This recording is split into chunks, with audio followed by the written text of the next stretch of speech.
Hello everyone. आप सभी का स्वागत है इक्विलिब्रियम स्टडी पॉइंट में। आई होप आपको पिछला लेक्चर काफ़ी अच्छा लगा होगा और आपके लिए काफ़ी हेल्पफुल होगा। आज के लेक्चर में हम डिस्कस करेंगे स्कूल्स ऑफ साइकोलॉजी, जिसमें हम पढ़ेंगे साइकोलॉजी के डिफरेंट स्कूल्स और डिफरेंट साइकोलॉजिस्ट जिन्होंने इन स्कूल्स की स्थापना की और इन स्कूल्स की डेवलपमेंट में इन्वॉल्व थे। सबसे पहले हम पढ़ेंगे स्ट्रक्चरलिज्म। जो स्ट्रक्चरलिज्म के फादर थे वो थे विल्हेल्म वुंडेंट, और इन्हें फादर ऑफ एक्सपेरिमेंटल साइकोलॉजी भी बोला जाता है, जैसे कि मैंने आपको पिछले लेक्चर में भी बोला था। और इन्हीं के स्टूडेंट थे एडवर्ड ब्रैडफोर्ड टिचनर, जिन्होंने टर्म दी थी स्ट्रक्चरलिज्म।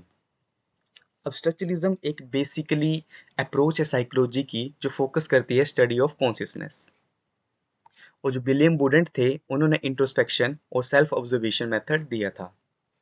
अब यहाँ से क्वेश्चन कुछ इस तरह से बनता है कि जो स्ट्रक्चरलिज्म के फादर हैं वो कौन है, ऐसा पूछ लिया जाता है, या फिर जो टर्म स्ट्रक्चरलिज्म है वो किसने दी है। और एक क्वेश्चन ये भी बन सकता है कि जो इंट्रोस्पेक्शन और सेल्फ ऑब्जर्वेशन मेथड किसने दिया था। आप इन पॉइंट्स को अच्छे से पढ़ लें, अच्छे से नोट कर लें। नेक्स्ट हमारा स्कूल है फंक्शनलिज्म। जो फंक्शनलिज्म के फादर थे वो थे विलियम जेम्स, जिन्हें father of psychology in USA भी बोला जाता है। और अदर फंक्शनलिस्ट थे जोहन डीबी। जोहन डीबी के स्टूडेंट थे किल पैट्रिक, जिन्होंने प्रोजेक्ट मेथड दिया था। आप इसको भी नोट कर लें। हम चीज़ों को बीच में इंटरलिंकिंग करते रहेंगे ताकि वो हमें याद रहें। जैसे जैसे हम आगे के लेक्चर भी पढ़ाएंगे, वहाँ पे भी इंटरलिंकिंग होती रहेगी ताकि आपको चीज़ें रिमाइंड रहें। नेक्स्ट थे एडवर्ड ली थ्रोंडाइक। एडवर्ड ली थ्रोंडाइक जो थे वो फादर ऑफ एजुकेशन साइकोलॉजी हैं, और इन्होंने एक काफ़ी popular trial and error method दिया था, जो कि हम पढ़ेंगे लर्निंग की थ्योरीज में। नेक्स्ट हमारे आर एस वुडवर्थ और जे एम कैटल।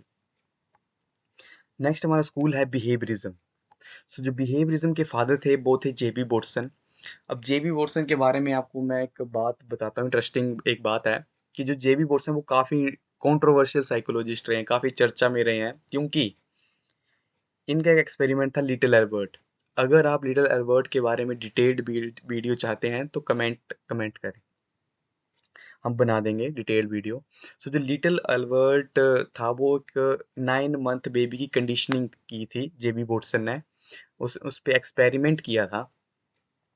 लेकिन जब काफ़ी साल बाद 2009 में इन्वेस्टिगेशन हुई, तब पता चला कि जो लिटिल एल्बर्ट में जो 9 मंथ ओल्ड बेबी था जिस पे कंडीशनिंग की गई थी, उसकी 6 साल में डेथ हो गई थी। जब वो 6 साल का हुआ तब उसकी डेथ हो गई थी ट्रॉमा से, क्योंकि उस पे कंडीशनिंग की गई थी।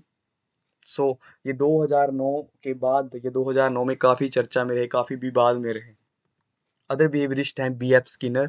बी एफ स्किनर की भी आप एक थ्योरी पढ़ेंगे ओपरेंट कंडीशनिंग आगे के लेक्चर्स में। और नेक्स्ट है हल।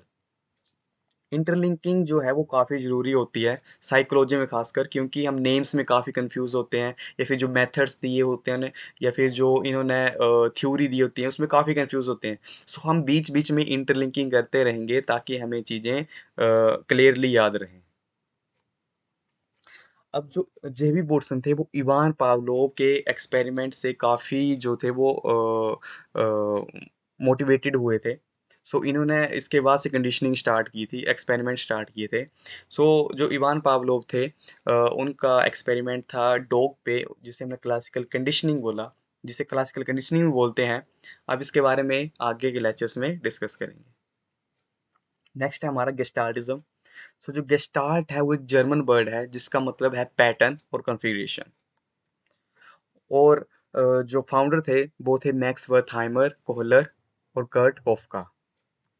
अब इन्होंने बुक लिखी थी, कोहलर ने गेस्टाल्ट साइकोलॉजी, और लर्निंग बाय इनसाइट थ्योरी है जो कि कोहलर ने दी है, जो कि आप आगे पढ़ेंगे। ये ये जो एक्सपेरिमेंट था वो एक मंकी चिंपैंजी के ऊपर था जिसका नाम था सुल्तान।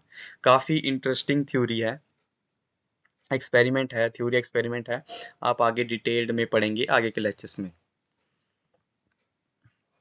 नेक्स्ट हमारा स्कूल है साइको एनालिसिस। साइको एनालिसिस के फादर थे वो थे सिगमंड फ्रूड, और it includes study of conscious, subconscious and unconscious mind. अब आप कॉन्शियस, सबकॉन्शियस और अनकॉन्शियस के माइंड के बारे में भी आगे के लेक्चर में पढ़ेंगे डिटेल्स में।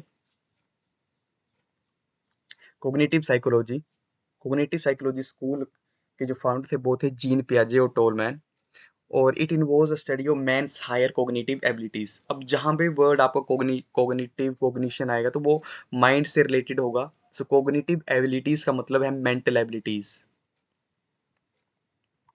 नेक्स्ट है हमारा स्कूल ह्यूमनिस्ट साइकोलॉजी, जिसके साइकोलॉजिस्ट थे वो थे अब्राहम मैस्लो, कार्ल रोजर्स और गॉर्डन एल्पोर्ट। अब जो ह्यूमनिस्ट साइकोलॉजी थी, उसका मानना था कि जो ह्यूमन बीइंग है वो अपने आप को किसी भी इन्वायरमेंट में ढाल सकता है, अडेप्ट कर सकता है, और अपने गोल को चेज़ करने के लिए वो अपना पाथ चूज़ करेगा, अपने ही तरीके चूज़ करेगा, और वो ईड और ईगो के बीच में फँस के नहीं रह जाएगा। यानी कि फॉर एग्ज़ाम्पल कि हम बोल सकते हैं कि अगर हमारा कोई हमने कोई अपना गोल सेट किया है, तो हम उसके बीच में करूँ, ना करूँ, या ऐसे करूँ या वैसे करूँ, उसके बीच में फँस के नहीं रहेंगे। हम हमारा जो पर्पस, जो हमारा पाथ होगा, जो हमारा एक्शन होगा वो क्लियर होगा। ईग एंड ईगो एंड ईड के बारे में भी आप आगे डिटेल में पढ़ेंगे। नेक्स्ट हमारा हॉर्मिक साइकोलॉजी स्कूल, इसके फाउंडर थे विलियम मैकडोगल। हॉर्मी जो है वो ग्रीक वर्ड है जिसका मतलब है अर्ज टू एक्शन, और जो पर्पस है वो इस साइकोलॉजी का सेंट्रल कंसेप्ट था। और जो मैकडोगल थे, उन्होंने बोला था कि जो every action of animal is purposive. अब एनिमल में, साइकोलॉजी में एनिमल में ह्यूमन बीइंग भी कंसीडर होता है, सो कंफ्यूज नहीं होना है आपने। इसका मतलब ये है कि कोई भी हमारा जो एक्शन है वो पर्पसिव है। जैसे कि हम एचपी टेट की तैयारी कर रहे हैं, तो हमारा जो पर्पस है वो है एचपी टेट को क्लियर करना, या फिर जब भी हम खाना खाते हैं तो हमारा पर्पस क्या होता है, हमें भूख लगी होती है तभी हम खाना खाते हैं। सो जो हमारा कोई भी एक्शन है वो पर्पसिव है।